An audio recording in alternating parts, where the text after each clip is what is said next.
Set 3 2024 जिसका code दिया है 824 IL।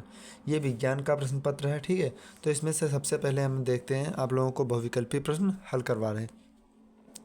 तो पहला प्रश्न हमारा कह रहा, किसी वस्तु का आभासी एवं आकार में बड़ा प्रतिबिंब बनाने के लिए कौन से दर्पण का प्रयोग करना चाहिए। तो ऑप्शन बी इसका बिल्कुल करेक्ट आंसर है।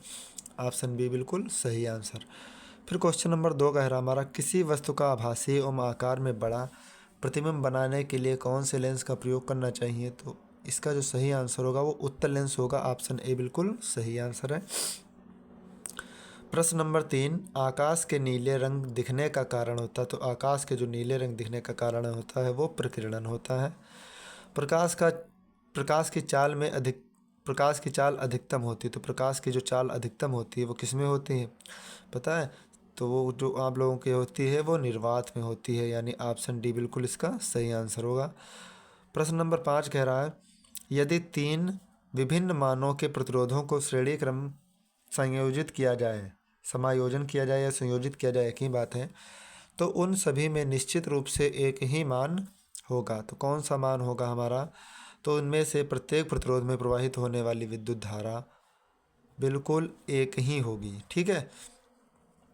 ऑप्शन सी इसका सही आंसर है।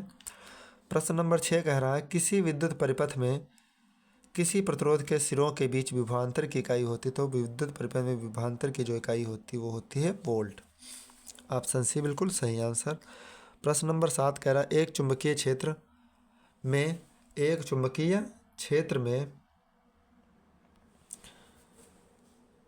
के लंबवत स्थित विद्युत धारावाही चालक पर लगने वाले बल की दिशा होती है। तो बल के जो दिशा होती है वो क्या होती है हमारी, दोनों दिशाओं के लंबवत, यानी चुंबकीय क्षेत्र की दिशा के समांतर भी होगी, चालक में प्रवाहित होने वाली विद्युत धारा की दिशा के समांतर, दोनों दिशाओं के लंबवत होगी। प्रश्न नंबर 8 हमारा कह रहा है, उपभाग 2, यानी क्या कह रहा है, एल्कोनों का जो एल्केन होते हैं उनका सामान्य सूत्र होता है CnH2n+2। प्रश्न नंबर 9 क्या कह रहा है हमारा, निम्नलिखित में समजातीय श्रेणी है। तो निम्नलिखित में जो समजातीय श्रेणी है वो हमारी कौन सी दी है। तो इसका जो सही आंसर होगा देखिए, C2H5OH एथेनॉल और CH3OCH3, ठीक है। ऑप्शन 4 इसका जो सही आंसर है, यानी कि और ये सही है, और इसके में देखिए कार्बन C2H2 ये भी सही है, C3H6 ये भी सही है। तो यानी ऑप्शन 1 और 4 दोनों ही सही है। तो ऑप्शन डी बिल्कुल सही आंसर। प्रश्न नंबर 10 हमारा कह रहा है, प्रश्न नंबर 10 क्या कह रहा है, निम्नलिखित में से कौन सा धातु ठंडे जल के साथ हाइड्रोजन गैस बनाता है। तो ठंडे जल के साथ हाइड्रोजन गैस कौन बनाती है, पोटेशियम, ठीक है। ठंडे जल के साथ हाइड्रोजन पोटेशियम बनाती है। शून्य pH वाला विलयन होता है, कैसा होता है, अम्लीय होता है, क्षारीय होता है, कौन सा होता है। तो जो शून्य pH वाला विलयन होता है वो क्या होता है, अम्लीय। 7 से कम है तो अम्लीय, 7 से ज़्यादा है तो क्षारीय। प्रश्न नंबर 12 कह रहा है, सूर्य के प्रकाश एवं पर्णहरिम की उपस्थिति में CO2 तथा H2O के संयोजन से निम्नलिखित में से कौन सा यौगिक बनता है। तो इसमें जो यौगिक बनता है वो ग्लूकोज बनता है। फिर प्रश्न नंबर 13 कह रहा है, निम्नलिखित रासायनिक समीकरण को पूर्ण करने में निम्न में कौन सा यौगिक प्रयुक्त होगा। तो यानी कि ऑप्शन जो यहाँ पे दिए हैं क्वेश्चन, CH3COONA प्लस CH4 यानी कि CH4NaA2CO3 सोडियम कार्बोनेट और मेथेन बन रहा है यहाँ पे। तो यहाँ पे जो सही आंसर होगा वो सोडियम हाइड्रोक्साइड क्या होगा, सोडियम, क्योंकि सोडियम के यहाँ पे 2 अणु दिए हैं और यहाँ पर कोई सोडियम है नहीं, तो सोडियम यहाँ पे भरा जाएगा। पौधों में फ्लोएम का कार्य होता है। तो पौधों में जो फ्लोएम का कार्य होता है वो होता है खाद्य पदार्थों का स्थानांतरण करना। मनुष्य में पाचन की शुरुआत किस अंग से होती है। तो मनुष्य में जो पाचन की शुरुआत होती है वो मुख से ही स्टार्ट हो जाती है। ए ऑप्शन सही है। 16 नंबर प्रश्न कह रहा है, निम्नलिखित में से कौन सा एक पादप हार्मोन है। तो पादप हार्मोन कौन सा है आप लोग बता सकते हैं। तो पादप हार्मोन जो हमारा होता है वो जिब्रेलिन होता है। ऑप्शन बी बिल्कुल सही आंसर है। वृद्धि हार्मोन स्रावित होता है। तो वृद्धि हार्मोन हमारा पिट्यूटरी ग्रंथि में स्रावित होता है। फिर क्वेश्चन नंबर 18 कह रहा है हमारा, निम्नलिखित में से कौन सा पराग कोश के अंदर बनता है? तो पराग कोश के अंदर पराग कण बनते हैं। ठीक है, ऑप्शन बी बिल्कुल सही आंसर। पुष्प का जनन अंग है, तो मेरे भाई पुष्प का जो जनन अंग होता है उसे क्या कहते हैं? हम जायांग कहते हैं। फिर क्वेश्चन नंबर 20 कह रहा, वायुमंडल की ओजोन परत पृथ्वी को बचाती है पराबैंगनी किरणों से, यानी अल्ट्रावायलेट यूवी से बचाती है, अल्ट्रावायलेट किरणों से। फिर प्रश्न नंबर 21 कह रहा हमारा, वर्णनात्मक प्रश्न है, एक मोटर बाइक पीछे से आ रहे किसी अन्य वाहन को देखने के लिए 4 मीटर वक्रता त्रिज्या वाला एक उत्तल दर्पण लगा है। बाइक से पीछे आ रहे एक वाहन जिसकी दूरी मोटर बाइक से किसी समय 8 मीटर, तो गणना करके बताइए कि उसका प्रतिबिंब दर्पण में कितनी दूरी पर बनेगा और कहाँ पर बनेगा, ये हमें बताना है। तो इसको हमें हल करना पड़ेगा कॉपी पे, तब हम आपको बता पाएंगे।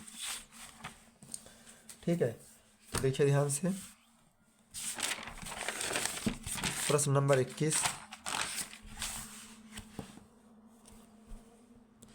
प्रश्न नंबर 21 कह रहा है, मोटर बाइक से 4 मीटर वक्रता त्रिज्या, यानी वक्रता त्रिज्या जो हमारी है वो कितनी है? 4 मीटर वाला एक उत्तल दर्पण है। तो यहाँ पे लिख लेंगे सबसे पहले उत्तल दर्पण के लिए, उत्तल दर्पण के लिए 4 मीटर वक्रता त्रिज्या है, तो एफ बराबर सूत्र क्या हो जाएगा? एफ बराबर आर बाई 2 हो जाएगा। क्या हो जाएगा हमारे पास? एफ बराबर आर बट्टा 2। तो यहाँ से सूत्र निकल जाएगा, फोकस दूरी क्या हो जाएगी? आर का मान 4 बट्टा 2, 2 दूनी 4, यानी फोकस दूरी कितनी हो जाएगी? 2 मीटर। फिर हमसे कहा है, बाइक से पीछे आ रहे वाहन जिसकी मोटर बाइक से दूरी यानी वस्तु की दूरी 8 मीटर माइनस 8 मीटर, गणना करके बताइए कि उसका प्रतिबिंब दर्पण से कितनी दूरी पर बनेगा, यानी प्रतिबिंब कहाँ बनेगा? वी का मान हमें ज्ञात करना है। तो दर्पण के सूत्र से, दर्पण का सूत्र क्या कहता है? 1/F बराबर 1/V माइनस 1/U प्लस, लेकिन दर्पण का सूत्र है तो प्लस लगेगा। तो 1/, फोकस दूरी दी 2, V का मान निकालना है, U का मान हमारा दिया -8, तो 1/2 1/V plus minus minus 1/8, minus का 8 है, पक्षांतर करेंगे तो प्लस का हो जाएगा 1/V। 1 1 2 हर बराबर कर लेंगे, 2 के 4 से गुणा करेंगे हर में, 4 से अंश में, तो यहाँ पे आ जाएगा हमारा 4 एकम 4 प्लस 1/8 बराबर 1/V। तो 1/V हो जाएगा हमारा 4 और 1 5/8, तो V का मान हो जाएगा 8/5। इसको अगर हम हल करेंगे तो 8 को 5 से भाग करेंगे 1.6 मीटर आएगा। 1.6 मीटर बिल्कुल सही आंसर आएगा। ठीक है, फिर प्रश्न नंबर 22 हमारा कह रहा है, प्रश्न नंबर 22 आप लोग देख लीजिए क्या कह रहा है हमारा। प्रश्न नंबर 22 हमारा कह रहा है, निकट दृष्टि दोष से पीड़ित एक व्यक्ति अधिक से अधिक 80 मीटर की दूरी तक देख सकता है, यानी उसकी जो आँख का प्रतिबिंब है वो 80 मीटर तक देख सकता है। गणना कर कीजिए कि सही दृष्टि के लिए अनंत दूरी देखने के लिए किस प्रकृति तथा किस फोकस दूरी के लेंस का प्रयोग करना चाहिए। तो ये क्वेश्चन भी हम आप लोगों को हल करके ही बताएंगे। निकट दृष्टि दोष से पीड़ित है लिखेंगे, चूंकि व्यक्ति निकट दृष्टि दोष से पीड़ित है, निकट दृष्टि दोष से पीड़ित है, 80 मीटर देख सकता है, यानी V का मान -80 मीटर। अनंत देखना यानी वस्तु अनंत पर होनी चाहिए, तो यहाँ पे पूछा है फोकस दूरी ज्ञात कीजिए, तो 1/, यानी लेंस के सूत्र से 4 नंबर का प्रश्न है आपका। लेंस का सूत्र क्या कहता है? 1/F बराबर 1/V minus 1/U। 1/F, V का मान 1/80 माइनस U का मान अनंत, तो यहाँ पे फोकस दूरी जो आएगी वो 80 मीटर आएगी। कितनी आएगी? 80 मीटर, बिल्कुल सही आंसर है। फिर इसके बाद देखते हैं प्रश्न नंबर जो भी है आगे 23 नंबर। तो 23 नंबर में फ्लेमिंग के बाएं हाथ का नियम क्या है? चुंबकीय क्षेत्र में रखे विद्युत धारावाही चालक पर लगने वाला बल किन किन कारकों पर निर्भर करता है, ये भी हमें आपको लिखना है। फिर घरेलू विद्युत परिपथ की व्यवस्था को चित्र बनाकर स्पष्ट रूप से समझाइए, ये भी आपको करना है। अथवा में प्रश्न दिया गया परिपथ में कुल प्रतिरोध हमारा दिया है पहला नंबर। फिर दूसरे में दिया है सेल में प्रवाहित धारा तथा 0.8 ओम प्रतिरोध के सिरों पर विभवांतर ज्ञात कीजिए। ये हमें हल करना है। चित्र आप लोगों के सामने है और हम इसे हल करके आप लोगों को बताएंगे।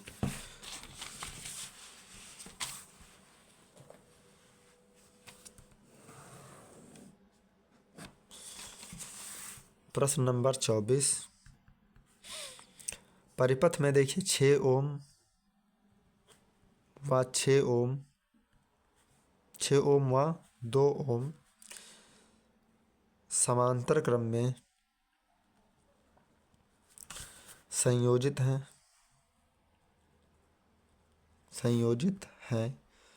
तब तुल्य प्रतिरोध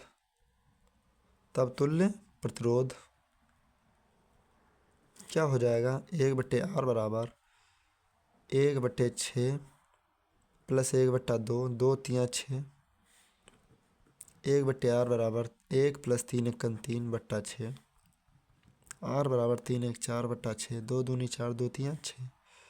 तो R का जो मान निकलेगा वो 3/2, 2 से काटेंगे 1.5 ओम। फिर कहा है देखिए 1.5 ओम, आप बुक में अपने अनुसार में देखते रहना इस क्वेश्चन को। 1.5 ओम व 0.8 ओम श्रेणी क्रम में संयोजित हैं।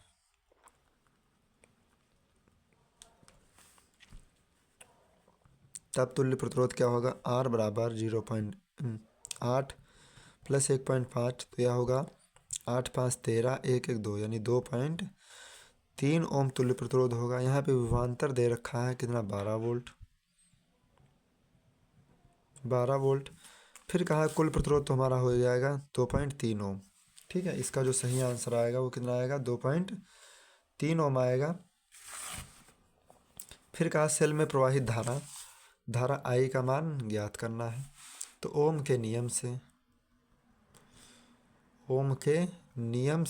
ओम का नियम क्या कह रहा मेरे भाई, V बराबर IR।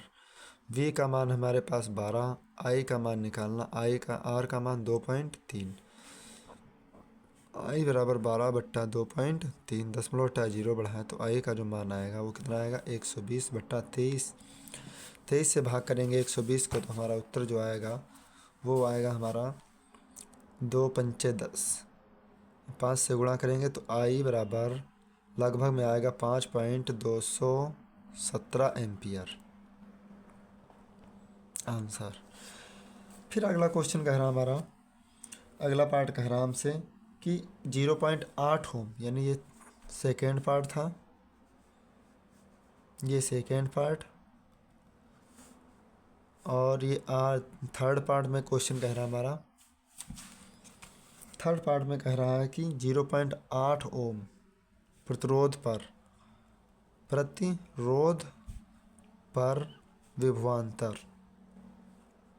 विभवांतर यानी वोल्टेज ज्ञात करना। तो कोई बात नहीं, तो V बराबर IR, I का मान 120/23, R का मान 0.8, दशमलव हटा दे 0 से 0 कैंसिल, 12 और 8 की गुणा करेंगे 96, और 23 से कम 23, 96 को 23 से भाग करेंगे कितना आएगा, लगभग उत्तर आएगा हमारा 23 चक्कू 4.2 वोल्टेज आएगा। ठीक है, कितना आएगा, 4.2 वोल्ट, बिल्कुल सही आंसर होगा इसका। फिर इसके बाद देखते हैं क्या कह रहा क्वेश्चन हमारा। फिर क्वेश्चन कह रहा हमारा 25 नंबर, निम्नलिखित अभिक्रियाओं के लिए संतुलित समीकरण लिखिए। Calcium hydroxide plus carbon dioxide, calcium carbonate plus जल बनाना है हमको, ये हमें हल करना है। तो यहाँ से हम इसको हल करेंगे। प्रश्न नंबर 25, आप लोगों को कॉपी पे हल करके बताते हैं। 25 नंबर में कह रहा समीकरण संतुलित करना, यानी कैल्शियम हाइड्रोक्साइड का सूत्र होता है CaOH का whole twice plus carbon dioxide CO2 arrow, calcium carbonate बनता है CaCO3 प्लस जल यानी H2O बनता है। क्या बनता है? H2O। तो देखिए कैल्शियम के जितने अणु हैं, ऑक्सीजन 2 2 4, तो यहाँ पे ऑक्सीजन हो जाए 3 और 1 4, यानी बिल्कुल सही है, सही आंसर। फिर सेकेंड पार्ट में क्वेश्चन कह रहा हमारा बेरियम क्लोराइड यानी BaCl2 प्लस कहा हमसे पोटेशियम सल्फेट का सूत्र होता है K2SO4 एरो। हमारे पास बनता है क्या है? बेरियम सल्फेट यानी BaSO4 प्लस पोटेशियम क्लोराइड यानी KCl बनता है हमारे पास। तो यहाँ पे देखिए पोटेशियम जो है वो कितने हैं अणु? 2, यहाँ पे पोटेशियम में 1, तो 2 से गुणा कर देंगे।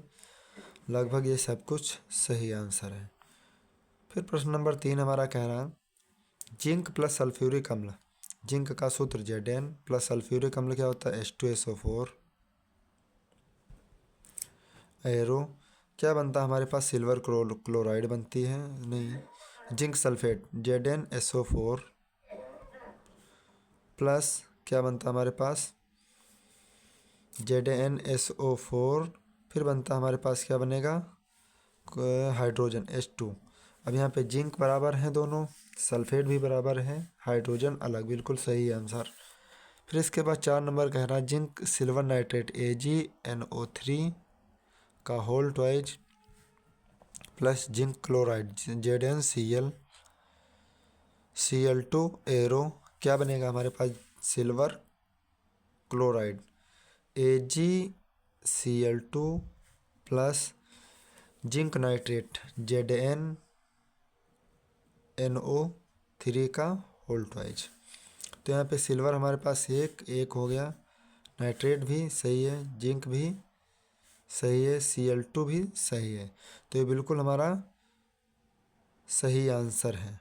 ठीक है, पहले से ही बिल्कुल फिट है। फिर आगे देखते हैं, कहा है हमसे इनके कारण समझाना है, कारण आप ही समझाएंगे। फिर इसके बाद लगाने वाले IPSC नाम लिखिए। तो देखिए CH3COH, तो देखिए यहाँ पे कितने कार्बन? 1 2, 2 कार्बन पे क्या हो जाएगा? एथ, क्या हो जाएगा? यहीं पे लिखे दे रहे एथ। और COOH क्या हो जाएगा? ओइक, तो एथेनोइक एसिड। यहाँ पे देखें CHO क्या होता है हमारे पास? एल्डिहाइड। ठीक है, और यहाँ पे है एक कार्बन है, तो क्या हो जाएगा? एसीटेल्डिहाइड। ठीक है, तो इस तरह से हमारे IPSC भी कंप्लीट हुए। निम्नलिखित पर संक्षिप्त टिप्पणियाँ लिखिए। मिसेल संक्षारण योगात्मक अभिक्रिया पर टिप्पणी लिखना है। इस तरीके से आपके क्वेश्चन हम, यानी सेट 3 के जो क्वेश्चन थे वो सभी हल कर दिए हैं।